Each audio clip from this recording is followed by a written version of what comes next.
अटके नहीं बीचे किसी भू से, ना कोई आड़ो आवे।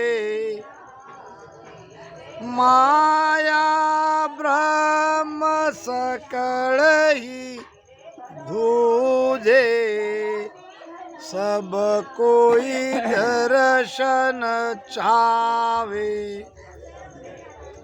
अब अटके नहीं बिचे किसी भू से। कौन नहीं अटकता? सत्सबद। अब सत्सबद को भीतर में अटकाने वाले कौन है? पहले तो है माया, यानी माया का ज्ञान, और दूसरा है ब्रह्म। ब्रह्म का ज्ञान, ब्रह्म का कोई शब्द, ये नाद अनाद जिंग, नाद अनाद ब्रह्म सो सोहम सब ब्रह्म माया होई। ये ब्रह्म और माया के शब्द, ये सत्शब्द को नहीं अटका सकते, न उसके कोई आड़े आ सकते हैं, न मन आड़ा आता है, और सुरती तो उसके साथ लगी रहती है। अटके नहीं बिचे किसी भू से, ना कोई आड़ो आवे। माया ब्रह्म सकल ही दूजे, सब कोई दर्शन चावे। शब्द का दर्शन कौन नहीं चाहता? शब्द जगना चाहिए, ऐसा सबके मन में ये ख्याल रहता ही है। तो शब्द अटकता नहीं है। महाराज ने जो भजन बनाया है, अटक रहो रे साधु अटक रहो रे, कोई मुझ मेर लंगाओ बे, वही उसका उत्तर है। हम जोड़ देते हैं कि मेरा शब्द यहाँ अटक गया। शब्द नहीं अटकता, अटका है आपका प्राण, अटकी है आपकी चेतना। चेतना अटक सकती है, प्राण अटक सकता है, शब्द अटक नहीं सकता। अटक रहो रे साधु अटक रहो रे, कोई मुझ मेर लंगाओ बे, यानी मैं अटका हूँ, मेरा शब्द नहीं अटका है। मुझे कोई मेर से पार लंगाओ, मेरा ये उतान पात बंद खुलवाओ, क्योंकि जबरदस्त बंद लगता है प्राण को। 3 बंद की बात वाणी में आई है, 2 बंद अपने आप लगते हैं, 1 बंद को लगाना पड़ता है। बंद लगाने का मतलब प्राण शक्ति इकट्ठे एक स्थान पर रुक जाना या उसको रुकाना, दोनों बात एक है। नाभि का जालंधर बंद, वैसे तो 5 बंद की बात आई है, 3 बंद इसमें मुख्य है। नाभि का जो जालंधर बंद है, इसको लगाना पड़ता है। बहुत ज्ञानी इसके बारे में ज़्यादा कोई चर्चा करना नहीं चाहते, करते भी है तो कोई अपने आप वो लग जाता है कहते, मगर महाराज ने कहा है सुखविलास ग्रंथ में, तो नाभि का पहला ही बंद है। कोई कहते हैं कि लगाना नहीं पड़ता, वो भी लग जाता है, और लगने की स्थिति बताती है एकदम ऐसी कर दो नीचे। ये बंद नहीं है, ये तो वो सो रहा है, ये बंद नहीं है। बंद के बारे में महाराज ने बताया है कि नीरत ने न ठहरावत नासा, नृत्य रूपी दृष्टि नासाग्र पे ठहराओ। जब आपको पिंड से ब्रह्मांड में आगे बढ़ना है, पिंड से ही तो जाना पड़ेगा। पिंड में जो हमारी चेतना है, उसको रीढ़ की हड्डी से मेरु त्रिकुटी होते हुए 10वें द्वार में ले जाना है।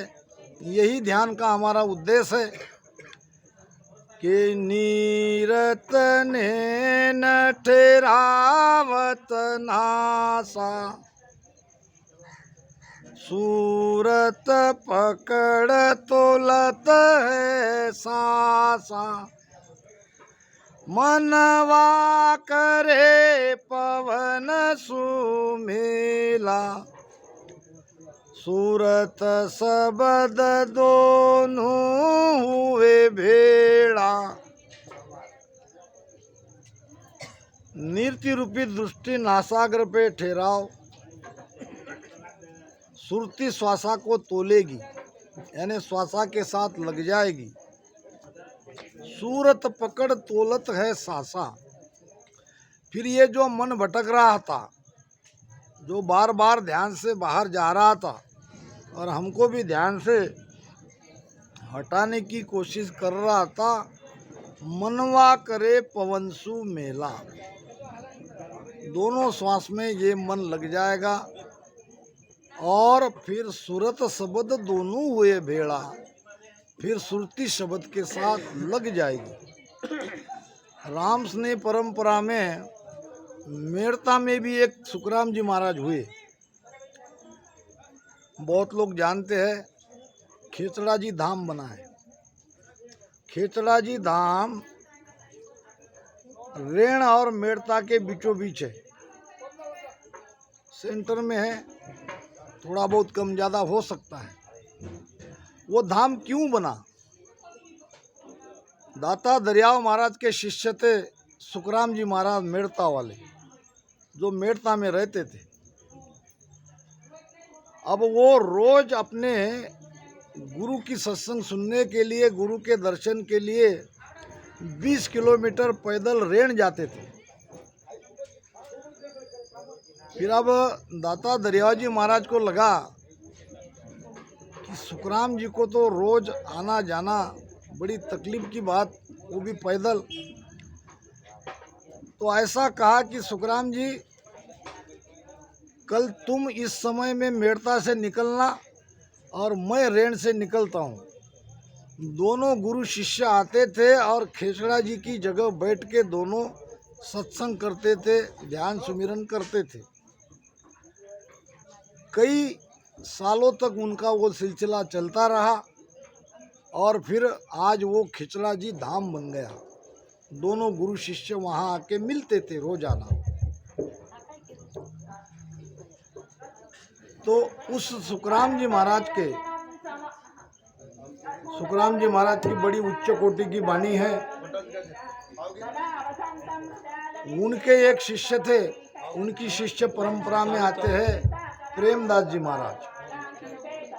प्रेमदास जी महाराज की वाणी है, उन्होंने इस बंद को और क्लियर किया है। उनके वचन है, प्रेमदास जी महाराज उज्जैन में उनका धाम है। उनका कहना है कि नासाग्रे दृष्टि धरो, जांगन पर दोई कर, थोड़ी लगाओ ही मुख सुराम उचार। नासाग्रे दृष्टि धरो, क्योंकि मन बहुत ज़्यादा भटकता है तो उसको रोकने के लिए ये पॉइंट है। नासाग्र पे, नासाग्र के दृष्टि धरो, जांगन पर दोई कर, ये हमारी जांगे है, इसके ऊपर में ये दोनों हाथ रखो यूं, और ठुड़ी लगाओ हियेसु। ठुड़ी नाम ये दाढ़ी, हिये नाम हृदय, ये, और मुकसु राम उच्चार। ये पूरी की पूरी जालंधर बन लगाने के ये एक तरीका है। जालंधर बन लगा के भजन करने के लिए संतों ने कहा है। महाराज भी कहते हैं कि पेलो बंद लग्यो जालंधर, नाव ना भगर आया, दाढ़ी मिले आन सूढ़ी सु, सायब मायल खाया। राजस्थान में मैं गया था भीलवाड़ा में संगत करने के लिए। जब मैंने ये विषय पे चर्चा चल रही थी। एक भाई जी बोल रहे, महाराज आप क्या कह रहे हो, साखी पढ़ो दोबारा। मैंने कहा बोलो माता जी क्या। ये दाढ़ी नाभि में लगाओ करके महाराज बोल रहे हैं, वो लग जाती है बोले, तो मुझे वो ऐसे करके मतलब ये दाढ़ी को यहाँ लगाओ। बात ये नहीं है, दाढ़ी मिले आन सुट्टी सुयाने एक रेश में या सूटी से ये लेवल को मिलने की क्या दाढ़ी। दाढ़ी मिले आन सूटी सु सायब माए लखाया। और इससे भी ज्यादा प्रूफ पातंजलि बताता है, जिन्होंने ये योग का ग्रंथ लिखा है। सारी साधना तो योग की तरफ ही ले जाती है। जरूर हमारा राजयोग है, मगर राजयोग में हठयोग की बात बताई है। यहाँ रेचक पूरक की बात आई है, यहाँ सास सुसास की बात आई है, यहाँ बंद की बात आई है। ये तो योग भी कहता है। तो महाराज की वाणी समझने के लिए हमको हमारे और संतों की वाणी की तरफ भी थोड़ा देखना चाहिए कि वो क्या कहते हैं। तो ये बंद ऐसे लग जाता है। अब ये दोनों हाथ उसने जांग पे रखने के लिए क्यों कहा। हमारी जो कामना शक्ति है वो हमारे ये पैर की जो पीछे की नस है वहां रहती है, वहां से वो उत्तेजना हमारे मस्तिष्क में जाती है और फिर ये कामना बढ़ती है। अब ये कामना भी एक शक्ति है, निरंतर ये नीचे से ऊपर की ओर प्रवाहित होती है। ये काम शक्ति का केंद्र ही मूलाधार है और यहीं से वो मस्तक में जो हमारा ब्रेन है वहाँ उसको वो संवेदना पहुंचाते रहती है। तो इस काम शक्ति को, इस इलेक्ट्रिक शक्ति को अगर निष्प्रभ करना है तो यहाँ दोनों जांग पे तुम्हारे दोनों पैर रखो, थोड़ा हल्के से बीच बीच में दबाओ। नीचे की जो काम शक्ति ऊपर जा रही है वो नीचे के नीचे चली जाएगी, आपके भजन में कोई खलल नहीं पड़ेगा। तो ठुड़ी लगाओ ये सु जांगन पर दोई कर। अब ऐसे भजन करते करते रहोगे। अब इसमें एक बात और आई है, वो है महाराज का विषय है, नाम याद नहीं आ रहा, जो भी है वो। तो उसमें कहा है महाराज ने,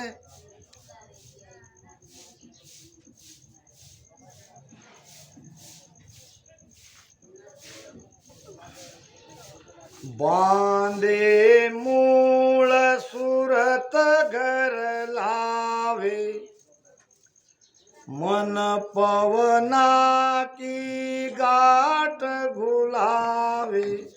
महाराज की वाणी में लिखा है बांधे मूल, यानी मूलाधार को आप रोको। आपको रोकना पड़ेगा, क्योंकि जो सांस उसास से हम राम राम करते हैं, जो पेट में हमारी ऊर्जा यहाँ संकलित होती है, वही ऊर्जा पिचम के रास्ते से पलटती है। अगर हम बार बार यहाँ पेट में वो पवन को जैसे जैसे वो बढ़ता है, अमाऊ होता है, तो वो गुदा से बाहर निकालने का डर रहता है। इसीलिए बांधे मूल सूरत घर लावे, गुदा द्वार को आपको बांधना पड़ेगा। महाराज के वाणी में है, मन पवन की अगर गाढ़ गुलानी है, उनको इकट्ठा करना है। अब ये सांस उसास में भी बहुत कंफ्यूजन है, क्लियर कहीं होता नहीं है। मैं यहाँ बता देता हूँ। नेचुरली नाक से श्वास लेते हैं, यहाँ फेफड़े तक आती है, यहाँ से कार्बन डाइऑक्साइड गुस्सा बाहर हम निकालते हैं। ये बिल्कुल ये निरंतर क्रिया चलती है। मगर जब हम भजन में बैठते हैं और जब हमारा ध्यान नाभि में आता है, तब जब हम श्वास लेते हैं तब वो पेट से लिया जाता है। जैसे ही पेट अंदर, छाती ऊपर, ऐसे ही ये बाहर का प्राण यहाँ आता है। दोनों क्रिया एक साथ होती है। हमको डॉक्टर भी कहता है श्वास लो, तब हम श्वासा को ऊपर चढ़ाते हैं, यह है श्वास।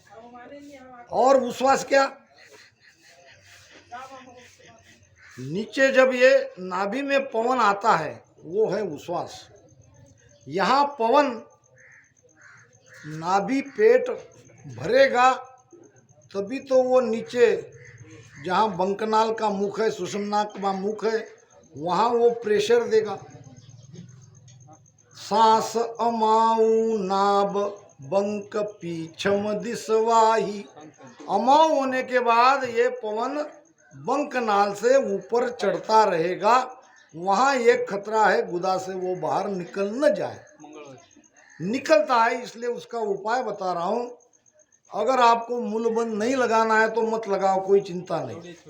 जब श्वास लेते हैं तब तो गुदा सिकुड़ती है, मगर जब उश्वास नीचे छोड़ते हैं तो गुदा को थोड़ा ऊपर सिकुड़ के रखो, क्योंकि वहाँ से आपका ये जो पवन है ये बाहर नहीं निकले। कई तरह से महाराज ने इस भेद को समझाया है। जैसा कि एक छोटा सा हरजस है, उसमें ध्यान का गहरा भेद छिपा है।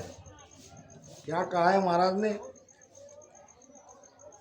पांचू बस्तर दोय बेगा ढीलन कीजे काय राम राम ढीलन कीजे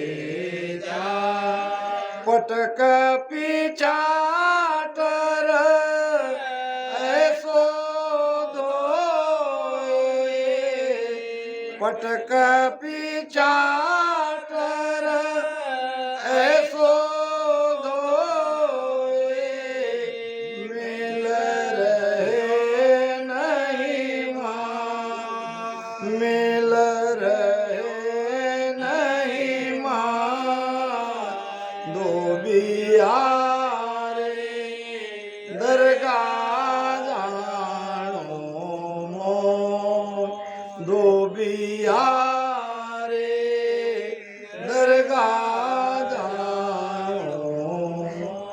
पांचू बस्तर धोए बेगा ढीलन कीजे काय। धोना मतलब भजन करना, भजन में ढील मत करो। अब कैसे धोना? पटक पिछाटर, पटकना है। कैसे पटकोगे? पटकने का जब तक ये भेद हमें नहीं मिलेगा आप पटक नहीं सकते। कैसे पटकना है वो मैं बताता हूँ। यहाँ नाभि में पेट के पास प्रेशर आना चाहिए, वहाँ गहरी हलचल चाहिए। वहाँ अगर पटकोगे, श्वास लोगे और नीचे उश्वास बड़ी तेजी से छोड़ोगे और वहाँ कुछ देर तक कुछ सेकंड लग ठहरोगे तो यहाँ की पूरी नाभि में जो श्वासा जमा हो रही है भजन से, वो पूरी की पूरी रीढ़ की हड्डी से सुषुम्ना से होते हुए ऊपर ऊपर ऊपर ऊपर चढ़ती रहेगी।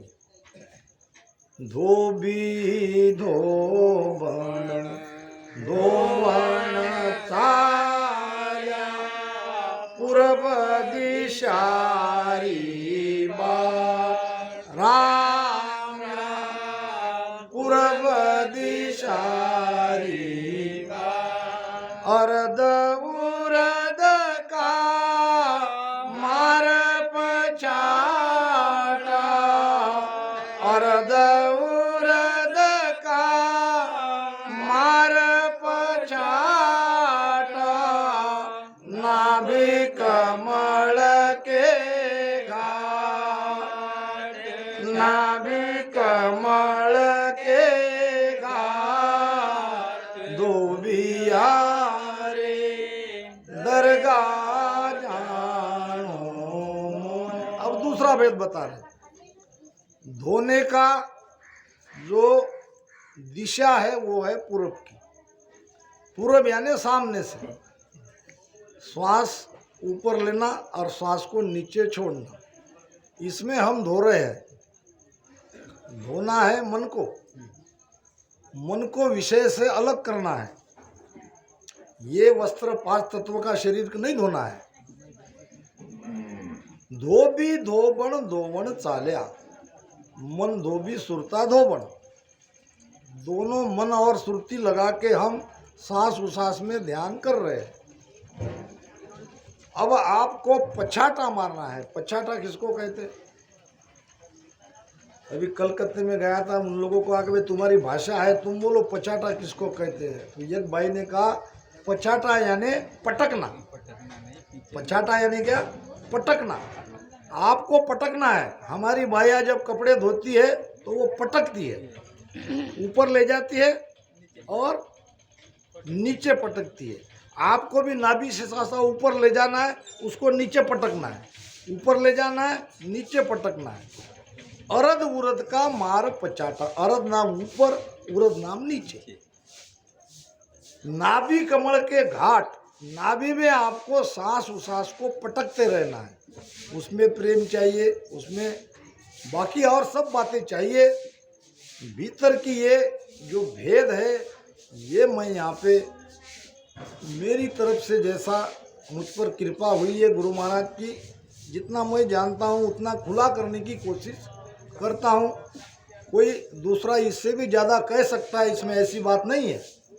और ये भी कभी मेरा दावा नहीं है कि मैं ये कह रहा हूँ यही सही है। ये तो मेरी कोशिश है कि कहीं ऐसा तो महाराज नहीं कह रहे।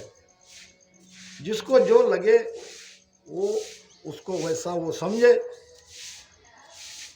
तो ऐसे अगर हम भजन करते रहेंगे, नियंचर जगह है, तो अब वो नियंचर बड़ी तेजी से सारे गाठे को, ये मणि को, बीच के सारे कितने भी बाधाएं हैं सबको खुला करते हुए सत्सबद चला जाएगा 10वें द्वार में। अब सत्सबद ने किया क्या? रास्ता खोल दिया। अब सत्सबद जगने के बाद अब बाकी काम रहता है हमारा सांस उसास में भजन करते रहने का। होता क्या है, ये इसलिए कहना पड़ रहा है कि शब्द बड़ी तेजी से ऊपर 10वें द्वार में चला जाता है, उसकी ध्वनि सुनाई देती है। तो हम लोग क्या करते हैं, जहाँ ध्वनि है वहाँ सुरती लगा के बिना राम राम के बैठ जाते हैं।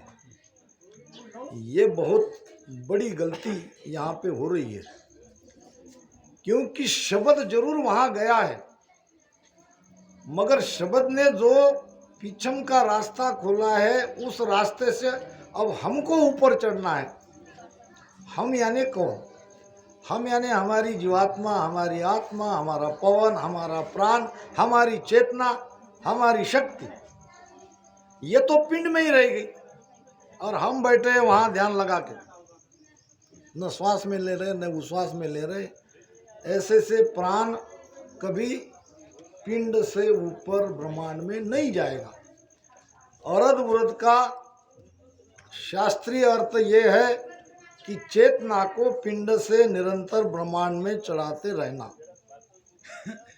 अरद उरद बिच ब्याव रचो है, चढ़ी है नाव बरात, पीछम गेल है धुन शब्द की चालत है दिन रात। पीछम के राजयोगी का ध्यान जब वो करता है तो उसको हरदम रीढ़ की हड्डी में, गर्दन के पीछे, मस्तक के पीछे निरंतर एक ऊर्जा ऊपर चढ़ रही है, ये एहसास होते रहना चाहिए और वो चढ़ती है। तो शब्द के बारे में महाराज कह रहे हैं कि अटके नहीं बिचे किसी हुसे, ना कोई आड़ो आवे, माया ब्रह्म सकल सोई दूजे, सब कोई दर्शन चावे। जब शब्द नहीं अटकता तो अटका क्या? तो अटका है हमारा प्राण। क्योंकि हम सुबह जब ये धुन राग बोलते हैं, 12 धुन राग, उसमें दो धुन राग में विशेष बात आई है। हम प्रार्थना करते हैं परमात्मा को, गुरु महाराज को, रोज सुबह उठ के, ओ दिन को कब उगे हो मेरा प्राण आद घर पूगे करते ना। अब प्राण तो यही है, और प्राण आद घर जाने के लिए हम कुछ कर नहीं रहे, उसके लिए तो भजन करना है, क्योंकि सत्सबद ने रास्ता खोल दिया है। कैसे को महाराज ने एक बदावा में कहा है, क्या कहा है, मारा हृदय में हिलमिल शब्द उजाड़ा, गुरा मारा जोवी है धूपक माला, जटे गोहूं सुतार गोहूं सु मोतीड़ा। अब इसके बाद में आता है आत्म दीन नाभ घर भागी। आत्मा सबसे नजदीक नाभि में है। वैसे तो शरीर में सर्वव्यापक है, मगर सबसे ज्यादा नजदीक का कोई स्थान है तो वो है नाभि, क्योंकि नाभि से ही हम अपने माता के द्वारा आहार लेते थे। नाभि ही वो स्थान है जहाँ से हमको ऊर्जा मिलती थी, प्राणवायु मिलता था। और बाहर जब आते हैं तो नाभि को काट दिया जाता है। सबसे पहले वो काम करते हैं कि उसकी नाड़ को काटो बच्चे की। नाड़ के काटने के बाद बच्चा अगर नहीं रोता है तो गड़बड़ है, पीछे से मारते हैं, यहाँ मारते हैं, यहाँ मारते हैं, और एक बार बच्चा रोने लगे तो सारे आनंद हो जाते, खुश हो जाते हैं। रोने से खुश क्यों होते हैं कि हमारे पूर्वजों को ये पता था कि बच्चा जन्म से बाहर आते ही रोना चाहिए। रोने का मतलब वो अपना स्वतंत्र श्वास ले रहा है। रोने से उसकी नाक से श्वास की जो क्रिया है वो चलने लगती है। अभी तक वो माता के आधार से था, अब वो अपना स्वतंत्र श्वास ले रहा है। तो वो जो नाड़ है माता की नाभि से बच्चे की नाभि तक, तो वहीं से वो चेतना, वो प्राण ऊर्जा या भोजन आहार सब बच्चे को मिलता था। अब वो श्वास भी स्वतंत्र ले रहा है और भोजन आहार भी स्वयं का स्वयं ले रहा है। तो नाभि के पास हमारी आत्मिक शक्ति सबसे ज़्यादा है। वैसे वो सारे शरीर में है। तो गुरु महाराज ने कहा है कि आत्म बीन नाभ कर भाग्या। महाराज ने भी प्रमाण दिया है कि आत्मा की बीन नाभि में बजती है। अब यहाँ बज रही है तो शंकरी घोर गिगन जाए लागी। यहीं से नाड़ी है सुषुम्ना, सुषुम्ना के रास्ते से सुषुम्ना को खोल के सत सतबद ने अंचर ब्रह्मांड में गरजता है, वहाँ ध्वनि सुनाई देती है। ध्यान है नाभि में, प्राण है नाभि में, चेतना है नाभि में, शब्द ऊपर जा रहा है। अनहद झालर भवर गुजारा, अनहद झालर भवर गुजारा। हाय वा तो मुरली रे, वा तो मुरली री टेर निहारिए, मारा गुरा जीरा देश चालोए सैयामा। आत्मा में जब ध्यान आता है तब वास्तव में हमको गुरु के देश का रास्ता मिल गया। अब निरंतर श्वासोश्वास में ध्यान करते रहना चाहिए, चेतना को ऊपर चढ़ाते रहना चाहिए। शायद इसी के लिए गुरु महाराज ने नाभि में 12 साल तक भजन किया होगा। सबसे ज़्यादा भजन अगर महाराज ने किसी स्थान पे किया है तो वो नाभि है।